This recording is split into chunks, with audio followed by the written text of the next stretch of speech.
The sky was on fire. Ambassador Yuna pressed her thin hands against the cold glass of the bunker window and watched her world burn. Sereth Prime had never known war. Her people, the Valari, had never needed to learn the art of killing. They were scientists, artists, dreamers. Their bodies were light and fragile, built for a gentle world where the sun was soft and the wind was kind. Now that gentle world was dying. The Keth warships hung in the purple sky like metal insects. There were hundreds of them, maybe thousands. Yuna had stopped counting after the first wave of bombs fell on the capital city. The beautiful towers of crystal and light that her ancestors had built over 10,000 years were now nothing but dust and memory. "Ambassador, we must go deeper," said her assistant. A young male named Hanuel. His luminescent skin flickered with fear. Among the Valari, emotions showed on their bodies like lights. Right now, Hanuel was flashing pale blue, the color of terror. Yuna did not move from the window. "Where would we go, Hanuel? The Keth have landed troops in every major city. Our defense force surrendered 3 hours ago." She let out a sad laugh. "Defense force. We had ceremonial guards with decorative weapons. We were not ready for this." Another explosion shook the bunker. Somewhere above them, more of her people were dying. The Keth did not take prisoners. They did not negotiate. They simply arrived, demanded surrender, and when the Valari Council asked for time to discuss, the Keth began their attack. Yuna turned away from the window and walked to the communication console. The machine was old, a backup system from an earlier age. The main communication arrays had been destroyed in the first hour of the invasion. "I have tried every frequency," Hanuel said. "The Keth are blocking everything. Our allies in the Galactic Concord cannot hear us. No one can hear us." Yuna sat down at the console and began to search through the available channels. Her fingers moved quickly despite her fear. She was the last surviving member of the Valari government. The council had been meeting in the Great Hall when the Keth dropped their first bomb directly on top of it. She found something strange in the system. An old frequency, very old, marked with a warning in red text. The words made her stop. "Do not use. This channel leads to restricted space. Contact with inhabitants. Forbidden by Galactic Concord Order. 7749. "What is this?" Yuna asked. Hanuel looked over her shoulder. His skin turned a darker shade of blue. "That frequency points toward the quarantine zone. Sector 221. The Death World." Yuna had heard stories about Sector 221. Everyone in the galaxy had heard stories. It was a region of space that the Galactic Concord had sealed off hundreds of years ago. Inside that zone was a planet so dangerous, so hostile, that its native species had evolved into something terrible. The stories said they were monsters, predators, beings so violent that they had nearly destroyed themselves a dozen times before they even reached space. The Galactic Concord had decided it was better to leave them alone. Better to pretend they did not exist. Better to hope they would never leave their poisoned world. "We cannot contact them," Hanuel whispered. "The Concord forbids it. They are dangerous. They are our only hope," Yuna said. She looked at the burning sky through the window. She thought about the millions of her people who had already died. She thought about the children in the underground shelters, waiting for rescue that would never come. She thought about how the Galactic Concord, their supposed allies, had done nothing to stop the Keth. Maybe it was time to call the monsters. Yuna opened the forbidden frequency. The console hummed with energy. She picked up the transmitter and spoke clearly, hoping that something out there was listening. "This is Ambassador Yuna of the Valari people. Our world is under attack. The Keth Dominion has invaded our home. Millions are dead. We have no weapons. We have no army. We are dying." She paused, her voice breaking. "Please, if anyone can hear this, please help us." She sent the message and sat back in her chair.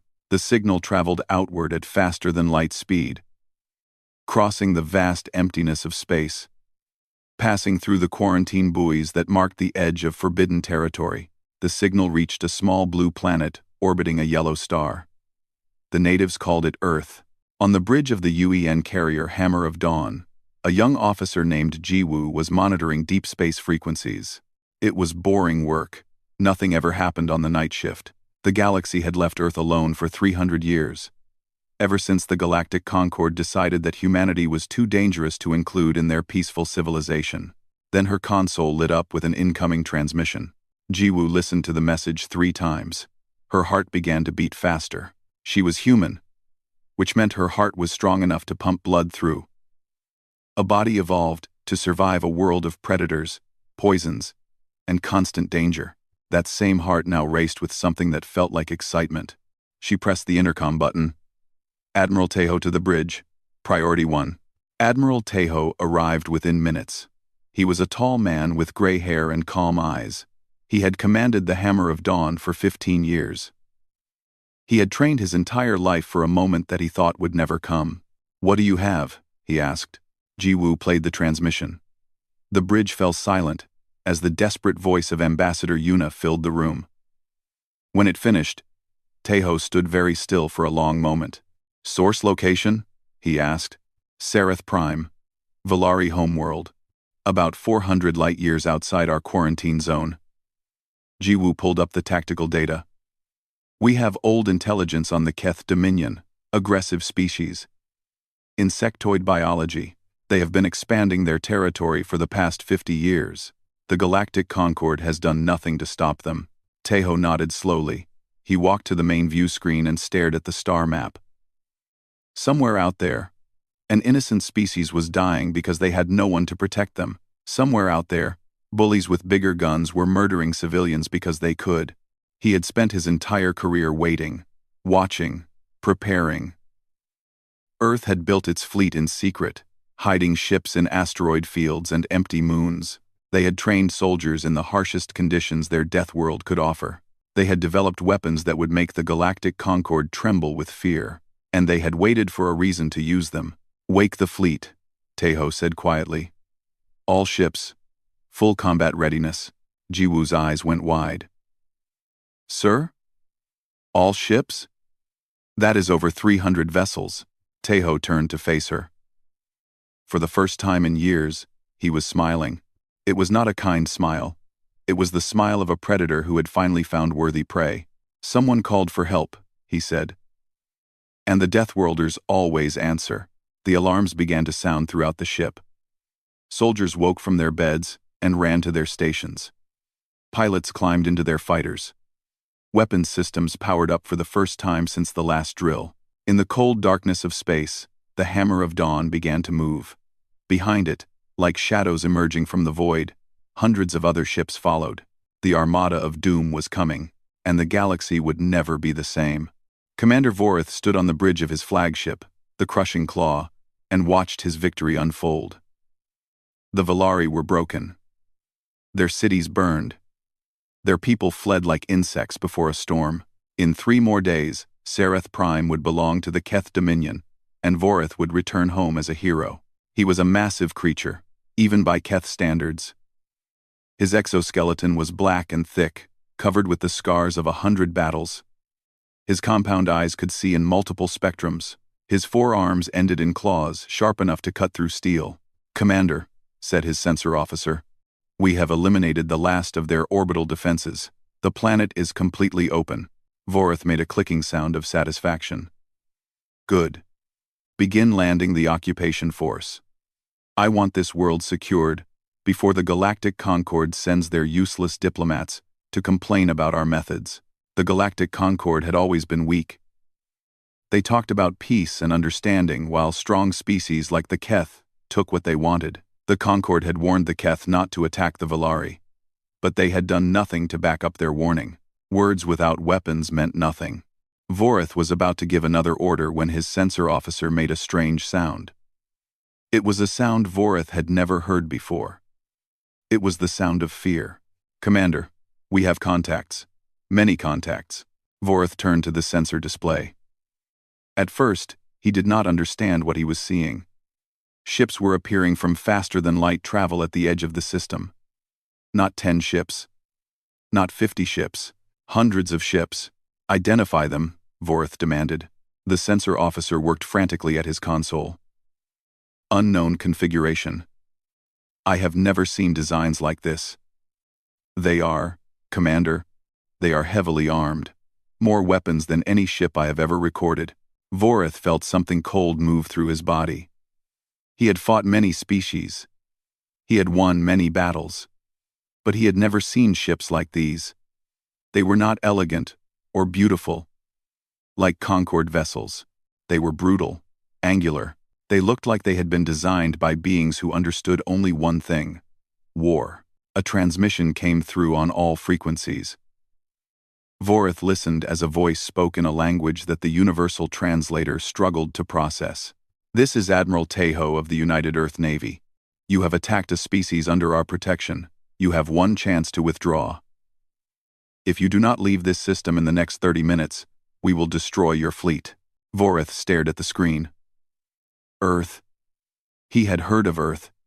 Everyone had heard of Earth. It was the death world in Sector 221. The forbidden zone that the Galactic Concorde had sealed away. The natives were supposed to be primitive. Dangerous, yes, but primitive. These ships were not primitive. Commander, his tactical officer said. What should we do? Vorith made his decision quickly. He had 200 ships. He had the finest warriors in the Keth Dominion. He would not run from creatures who lived on a poisoned rock. Attack, he said. Destroy them all. The Keth fleet moved toward the human ships in perfect formation. They fired their weapons, sending beams of energy and missiles across the void. The attacks struck the human vessels and did almost nothing. The human shields held, then the humans fired back. Vorith watched in horror as 3 of his ships exploded in the first second of combat.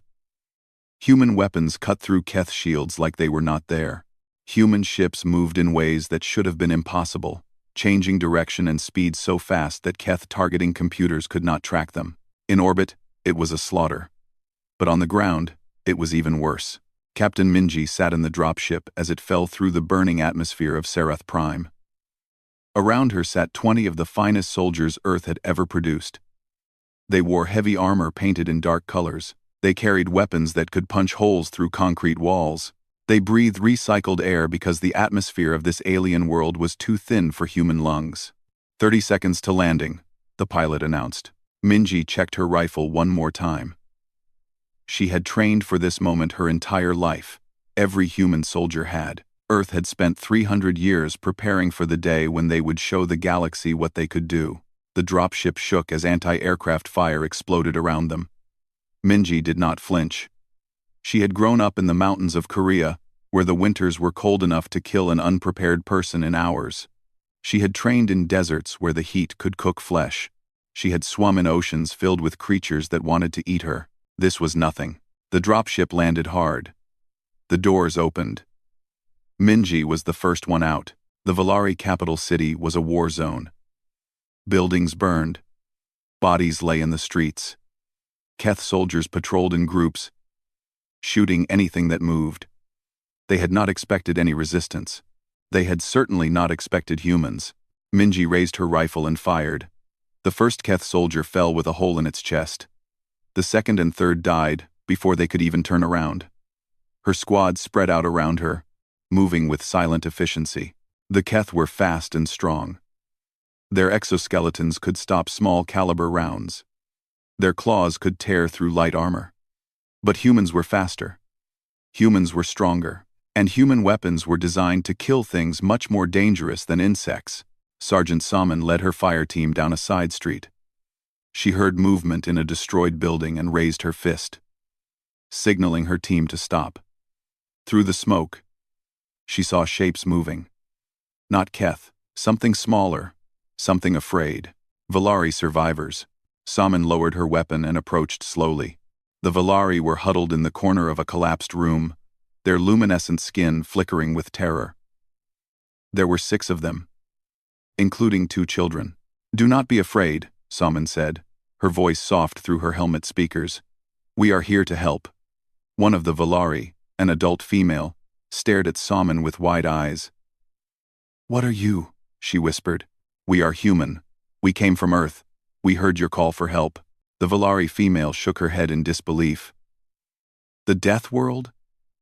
The monsters came to save us?" Salmon removed her helmet. Her face was covered in sweat and dirt, but she smiled gently. "We prefer to be called humans. And yes, we came to save you. Now please, stay close to us. We will get you somewhere safe." Across the city, Commander Hyunwoo led his Special Forces unit toward the main government bunker. Intelligence suggested that survivors might be hiding there. His orders were simple: find any remaining leaders, protect them, and evacuate them to the fleet. His unit moved through the streets like ghosts. They made no sound. They left no trace. Keth patrols passed within meters of them and never knew they were there. Hyunwoo was a veteran of Earth's harshest training programs.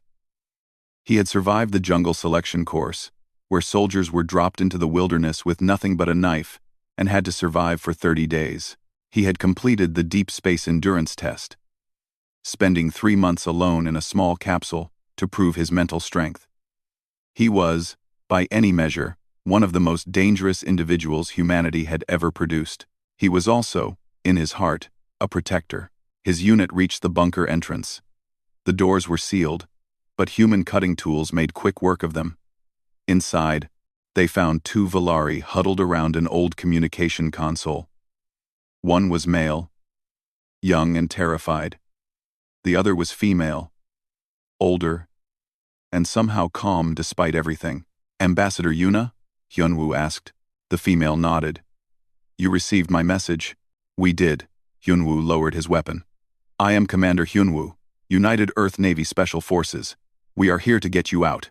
Yuna stood slowly. Her skin was flickering with many colors, emotions too complex for Hyunwoo to read. "I did not think anyone would come," she said quietly. "The Galactic Concord did nothing. Our allies did nothing. And then you arrived, from the Forbidden Zone, the Death World." Hyunwoo nodded. "Earth is a harsh place. It made us harsh. But it also taught us something important." "What is that?" "That no one should have to face the darkness alone." In orbit, the battle was ending. The Keth fleet had been reduced to a handful of ships, fleeing toward the edge of the system. Admiral Taeho watched them go with cold eyes. "Sir," Jiwoo said, "should we pursue?" "No. Let some of them escape. Let them go home and tell their masters what happened here today. Let the Keth Dominion know that Earth has entered the war." The first battle was over, but the war was just beginning. Unha was a scientist. She had spent her entire life studying biology, trying to understand how living things worked. She thought she understood the universe. She thought she knew what was possible and what was not. Then she met the humans. She watched them from across the medical tent, her luminescent skin flickering with fascination and fear. A human soldier sat on a bench, while a medic treated a wound on his arm. The wound was deep. Unha could see muscle and bone through the torn flesh. By Valari standards, it was a fatal injury. The human was laughing. "Hold still, Do-hyun," the medic said, pressing a device against the wound. "The regeneration patch needs 30 seconds to bond." The soldier named Do-hyun grinned. "It barely hurts. You should have seen the Keth who did this. He looked so surprised when I kept fighting after he cut me." Unha stepped closer, her curiosity overwhelming her fear. "How are you alive?" she asked. "That wound would kill any Valari within minutes. The blood loss alone should have caused unconsciousness." Do-hyun looked at her with friendly eyes. "Humans are tough," he said simply. "Our bodies are designed to take damage and keep going. We have backup systems. Our blood clots quickly. Our hearts pump harder when we are injured. Evolution made us survivors." The medic finished applying the patch. Already, Unha could see the wound beginning to close. Tiny machines in the patch were helping the human body heal itself at an incredible rate. "He will be fully recovered in 2 days," the medic said. "Ready for combat." Unha shook her head in disbelief. "Your species is remarkable." Do-hyun stood up and tested his arm. Our species is dangerous, he corrected. There is a difference. Outside the medical tent, the battle for Sereth Prime continued. The Keth fleet had been destroyed in orbit, but their ground forces still controlled large portions of the planet. Thousands of Keth soldiers had dug into defensive positions, determined to make the humans pay for every meter of ground. They were failing. Lieutenant Junho flew his fighter through the purple sky, hunting for enemy targets. His aircraft was a marvel of human engineering, capable of speeds and maneuvers that would tear apart any other species' pilots. The G-forces alone would crush Keth bodies into paste, but Junho had trained his entire life for this. His body could handle forces that would kill most beings in the galaxy. He spotted a Keth armored column moving toward a Valari refugee camp. Without hesitation, he dove. His targeting computer locked onto the lead vehicle. He fired. The plasma burst hit the Keth tank and turned it into a ball of fire. He pulled up, feeling the pressure crush against his chest, and came around for another pass. 3 more tanks died before the Keth even knew he was there. Refugee camp is secure, he reported. Moving to next target. On the ground, Commander Hyunwoo led his unit through the ruins of a Valari city. They had been fighting for 6 hours without rest. Any other species would have collapsed from exhaustion. The humans simply kept going. Ambassador Yuna walked with them, protected by soldiers on all sides. She watched the humans with growing wonder. They moved through environments that would have killed her in minutes. The air was filled with smoke and toxic chemicals from burning buildings. The humans breathed it in and barely noticed. How can you survive this? She asked Hyunwoo. Earth's atmosphere is much worse, he replied without stopping. More oxygen. More pollutants. More dangers. Our lungs evolved to filter out almost anything. Your world sounds terrible. It is beautiful, Hyunwoo said.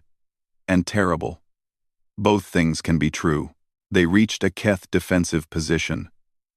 The enemy had set up heavy weapons behind reinforced walls. Any frontal assault would be suicide for normal soldiers. Hyunwoo's squad simply walked toward it. The Keth opened fire. Energy beams struck the humans, burning through their armor, leaving wounds that would have killed Valari instantly. The humans stumbled. Some fell. None of them stayed down. Sergeant Salmon took 2 hits to her chest. She felt the pain explode through her body. Her vision went white for a moment. Then, her training kicked in. She pushed through the pain, raised her rifle, and kept shooting. The Keth had never faced an enemy like this. They were used to species that ran when injured. Species that surrendered when outnumbered. Species that valued their own survival above all else. Humans did not run. Humans did not surrender.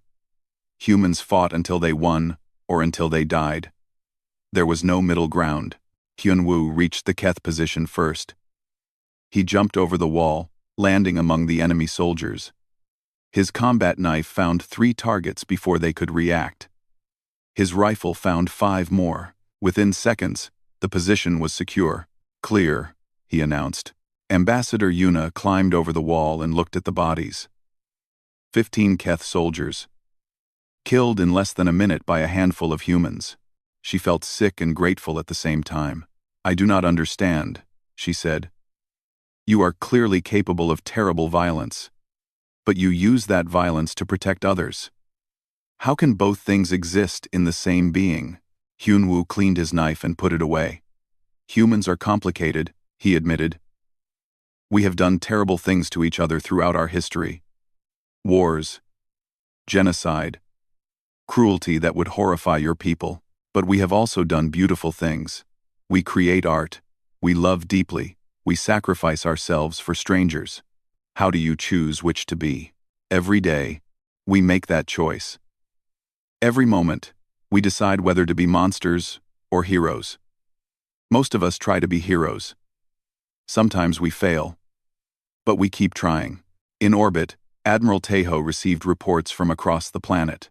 Human forces were winning everywhere. The Keth were being pushed back, defeated, destroyed. But Taeho was not satisfied. I want Commander Vorith, he said. His ship tried to escape, Track it down. Jiwoo worked at her console. We have his position. He made it to the outer system before his engines failed. He is drifting. Send a recovery team. Bring him to me alive. 3 hours later, Commander Voreth stood in chains on the bridge of the Hammer of Dawn. He was wounded and exhausted. Half his crew was dead. His fleet was destroyed. Everything he had believed about his own superiority had been proven wrong. Admiral Taeho sat in his command chair and studied the Keth commander with calm eyes. Do you know why you lost? Taeho asked. Voreth said nothing. You lost because you thought strength was the only thing that mattered. You attacked the Valari because they were weak. You assumed no one would stop you because no one had stopped you before. You never imagined that someone might fight for a stranger. The Galactic Concord called you monsters, Voreth hissed. They sealed you away because they feared you. Yes, Taeho agreed. They did. And maybe they were right to fear us. But they made a mistake. They thought that because we were dangerous, we were evil. They never considered that we might use our strength to protect the innocent instead of preying on them. Voreth's compound eyes flickered with confusion. Why? What do you gain from helping the Valari? They have nothing to offer you. Taeho leaned forward. We gain nothing. That is the point. We help because it is right. We fight because someone must. We came to this place not for profit or power, but because a stranger asked for help and we chose to answer. He stood and walked to the view screen. Below them, Sarath Prime turned slowly. The fires were going out. The Valari were emerging from their shelters. Human soldiers walked among them, offering aid instead of conquest. Your Dominion will send more ships, Taeho said. More soldiers. They will want revenge. And when they come, we will be waiting. He turned back to Voreth with that predator's smile. Tell your masters what you saw here. Tell them that the Deathworlders have entered the galaxy. And tell them that if they want to keep hurting innocent people, they will have to go through us first. Voreth was taken away to a holding cell. On the surface of Sarath Prime, Ambassador Yuna stood in the ruins of her capital city and watched the sun set. The sky was still purple, but the smoke was clearing. For the first time in days, she could see stars. Commander Hyunwoo stood beside her. His armor was dented and scorched. His face was tired but peaceful. What happens now? Yuna asked. Now we rebuild. We help your people recover. And we prepare for what comes next. The Keth will return. Yes, and we will stop them again, as many times as it takes. Yuna looked at the human beside her. A being from a world of nightmares. A creature evolved for violence. A monster, according to everything she had been taught. But when she looked at him, she did not see a monster. She saw hope. Commander Voreth had been a prisoner for 3 days. The humans had given him a cell that was clean and warm. They had treated his wounds. They had provided food that his body could digest. By any standard, he was being treated well. This confused him more than anything else. When the guards came to take him to the interrogation room, Voreth expected torture. He had tortured many prisoners himself. He knew how these things worked. The strong broke the weak through pain and fear. That was the natural order. But when he entered the room, he found only Admiral Taeho sitting at a simple table. There were no instruments of pain, no restraints on the chair, just 2 beings across from each other. Sit down, Taeho said. Voreth sat. The chains on his wrists clicked against the table. Taeho poured himself a drink from a dark bottle. The liquid was thick and brown. Voreth's sensors detected high levels of alkaloids and stimulants in the substance. It was a poison, the kind of poison that would kill most species in the galaxy. Taeho drank it slowly, watching Voreth's reaction. This is called coffee, Taeho explained. Humans drink it every day, multiple times a day. It helps us stay alert. It would kill me, Voreth said. Yes. Most things that humans enjoy would kill most species. Our food is poisonous.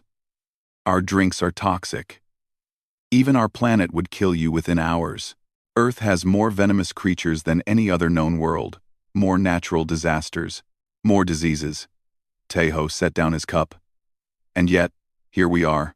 Vorith felt the cold feeling again, the feeling he had first experienced when human ships appeared in the sky above Sereth Prime. It was fear, he realized. True fear. He had not felt it since he was young. Why am I here?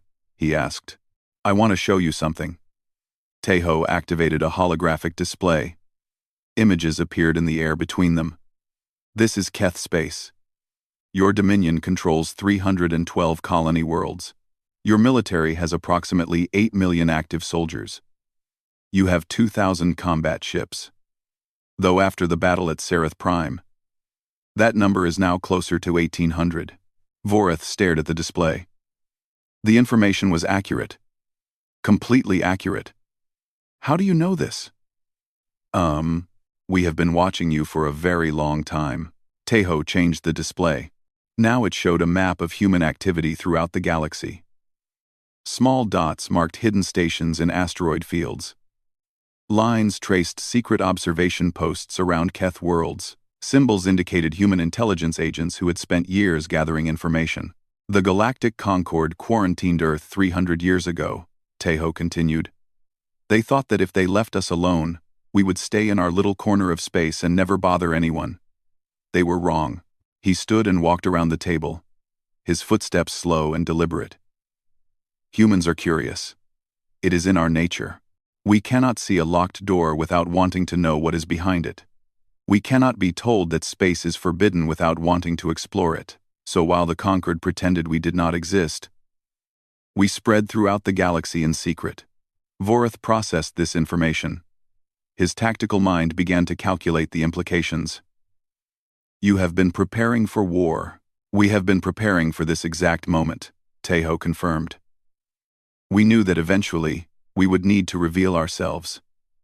We just needed the right reason. The Valari. Yes, the Valari are everything we wish we could be. Peaceful. Gentle. Innocent. They remind us of the parts of humanity that our harsh world tried to destroy. Teho returned to his seat.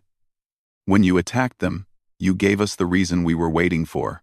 Vorith felt a strange sensation in his chest. It took him a moment to recognize it as despair. You wanted us to attack. We expected someone to attack. The galaxy is full of species like yours, Commander. Species that see weakness as an invitation. Species that take whatever they can because no one stops them. Teho's eyes were cold. Someone needed to stop you.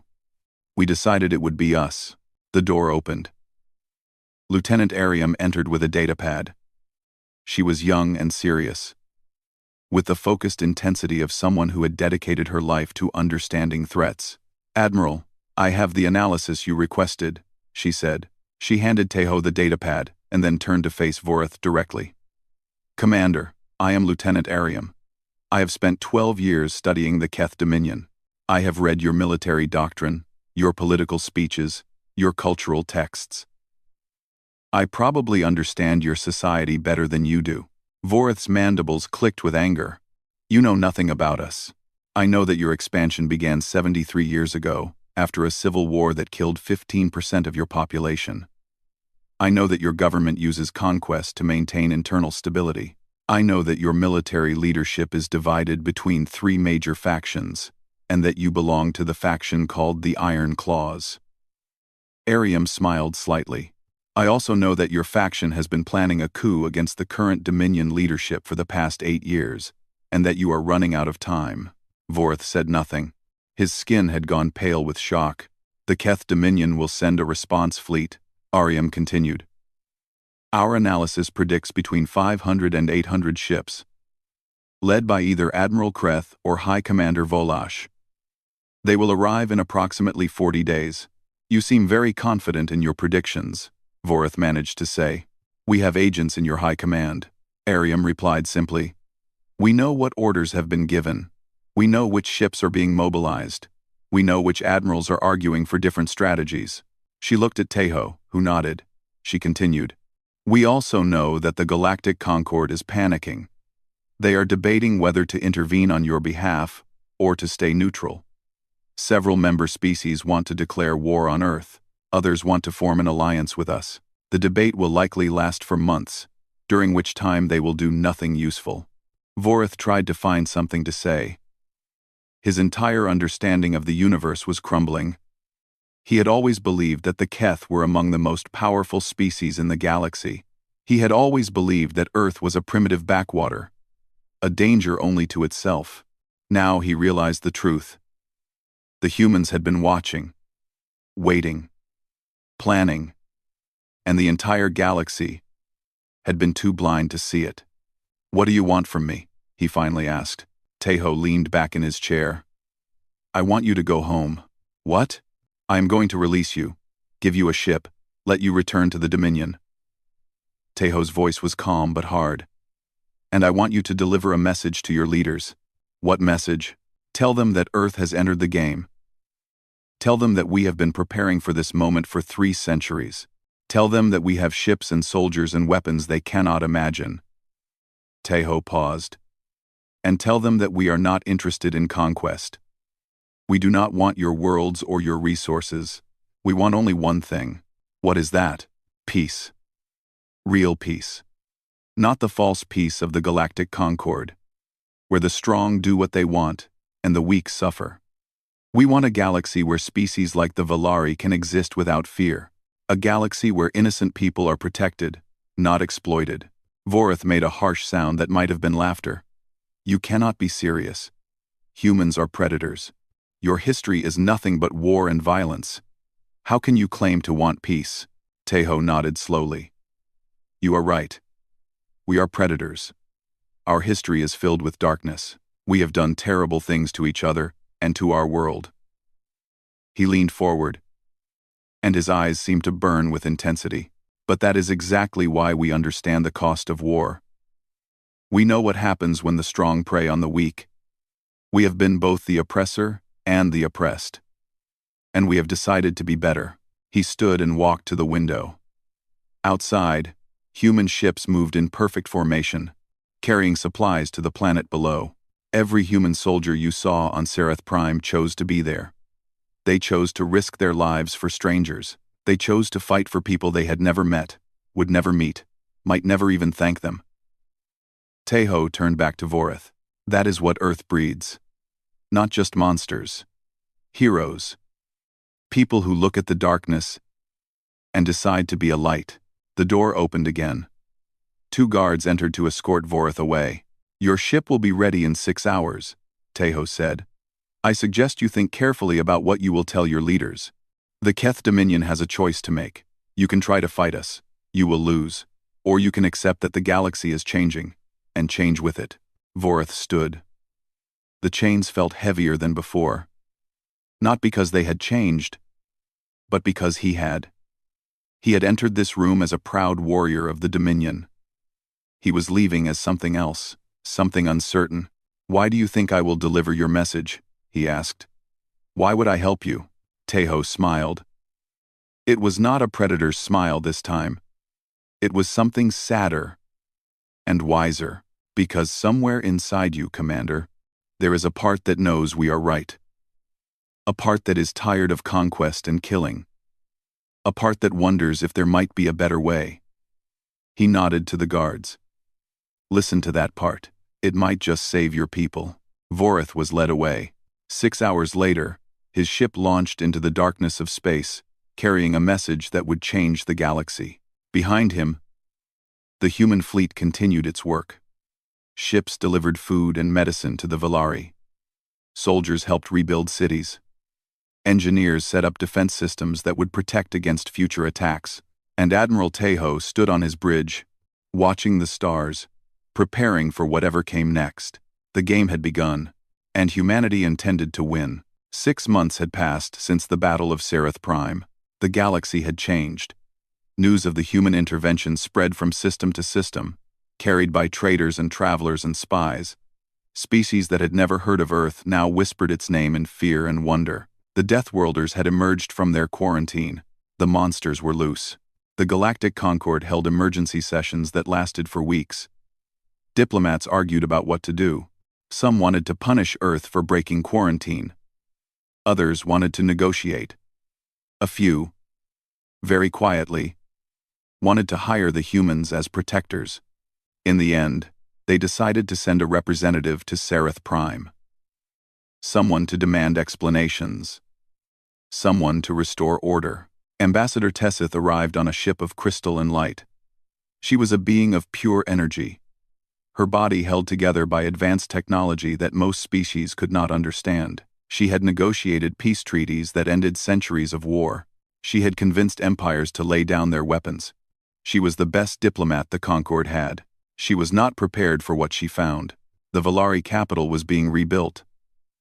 Human engineers worked alongside Valari builders, raising new structures from the ruins of the old. Human soldiers patrolled the streets, but they were not acting like conquerors. They were acting like guardians. Children waved at them. Adults offered them food and thanks. Captain Minji met Tessith on the steps of the temporary government building. The human soldier stood at attention, her armor cleaned, but still showing the scars of battle. "Ambassador Tessith," Minji said politely, "welcome to Sereth Prime." "You should not be here," Tessith replied. Her voice was like music, beautiful and cold. "Earth is under quarantine. By leaving your designated space, you have violated 17 different Concord regulations. You have started a war that could consume entire sectors." Minji did not react to the anger in Tessith's voice. "We answered a call for help. That is what humans do. That is not your decision to make. The Concord maintains peace through careful diplomacy. You have disrupted centuries of work. The Keth will retaliate. More species will be drawn into the conflict. Millions will die because of your interference. Millions were already dying." Minji's voice was calm but firm. "The Keth attacked the Valari without provocation. Your Concord did nothing. You sent warnings and complaints while innocent people burned. We sent soldiers." Tessith flickered with frustration. "You do not understand galactic politics. There are reasons for everything the Concord does. Long-term strategies. Careful balances of power. You humans think you can solve everything with violence. No," Minji said. "We think some things can only be solved with violence. And we are willing to do the hard work that others refuse to do." Before Tessith could respond, Ambassador Yuna appeared. The Valari leader had changed in the past 6 months. Her skin glowed brighter than before. Her posture was straighter. She carried herself like someone who had survived the worst and found the strength to continue. "Ambassador Tessith," Yuna said, "I am glad you finally arrived. Where was the Concord when my people were dying? Where were your diplomats when the Keth dropped bombs on our cities?"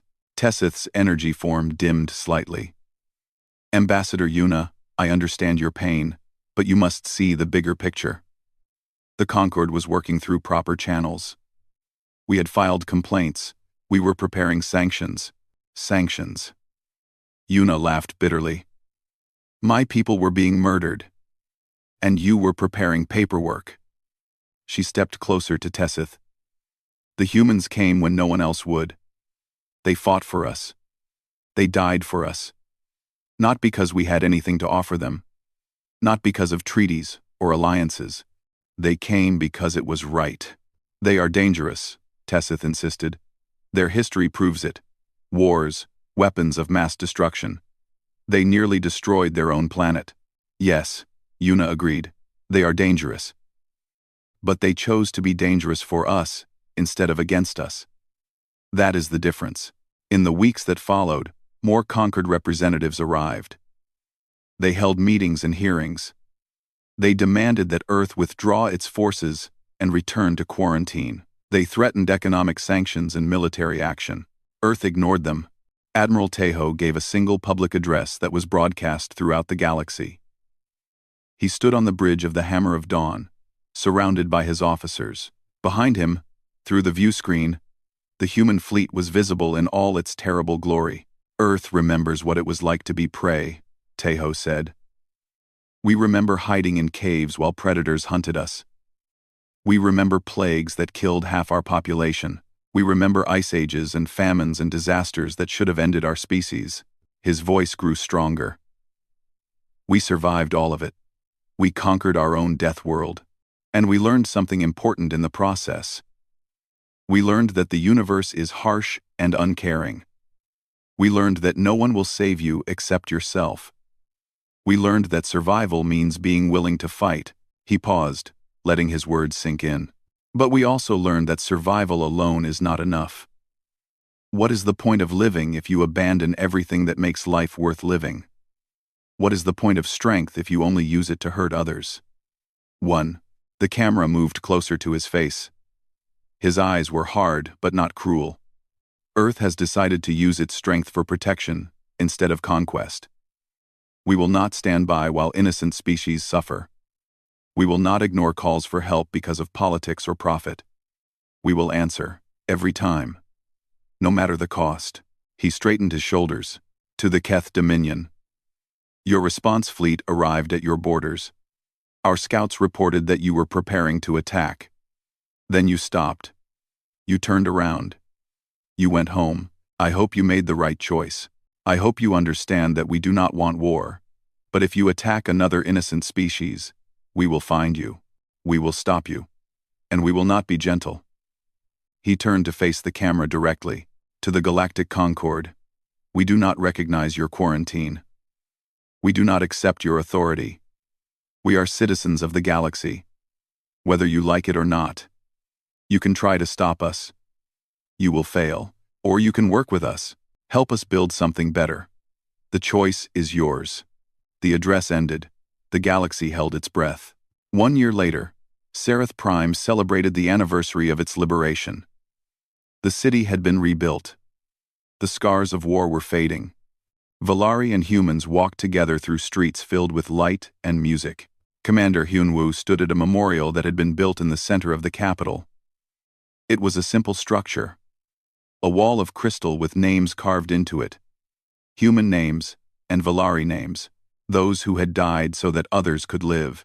Ambassador Yuna found him there as the sun set. You look sad, she said. I am thinking about my soldiers, he replied. The ones who did not make it home. They died as heroes. They died because I led them into battle. He touched one of the names on the wall. Sometimes I wonder if we did the right thing. Maybe the Concord was correct. Maybe our interference made things worse. Yuna stood beside him. The Keth have not attacked anyone since the battle. 3 other aggressive species have reduced their military activities. 4 formerly oppressed species have requested human protection. The galaxy is safer than it was. For now. For now is enough. She placed her delicate hand on his arm. Humans think in such long terms. Always worrying about the future. Sometimes it is good to simply appreciate what is. Hyunwoo looked at her.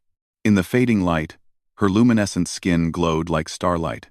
She was beautiful in a way that his human brain could barely process. We are so different, he said. Your species evolved for peace. Mine evolved for war. How can we possibly understand each other? Yuna smiled. We do not need to understand each other completely.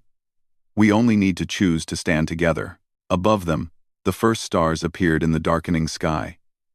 Among those stars, human ships kept watch. Not as conquerors. Not as destroyers. As guardians. As protectors. As the thing that went bump in the night against the things that preyed on the innocent. On Earth, children looked up at those same stars. They learned about the Battle of Sereth Prime in school.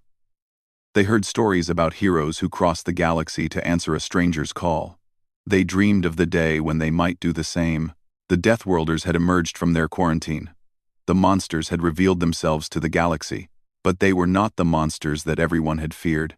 They were something stranger, something more complex, something that the galaxy had never seen before. They were humans, and they had decided to be the heroes that the galaxy needed, whether the galaxy wanted them or not. In the darkness between stars, in hidden bases and secret facilities, the human military continued to grow. More ships, more soldiers, more weapons, not because they wanted war, but because they understood that peace required strength, that protecting the innocent meant being able to face the guilty. The Armada of Doom waited in silence, ready to answer the next call, ready to fight the next battle, ready to prove, again and again, that even the darkest universe could produce something bright, because that was what Earth bred, not just monsters, heroes, and the galaxy would never be the same.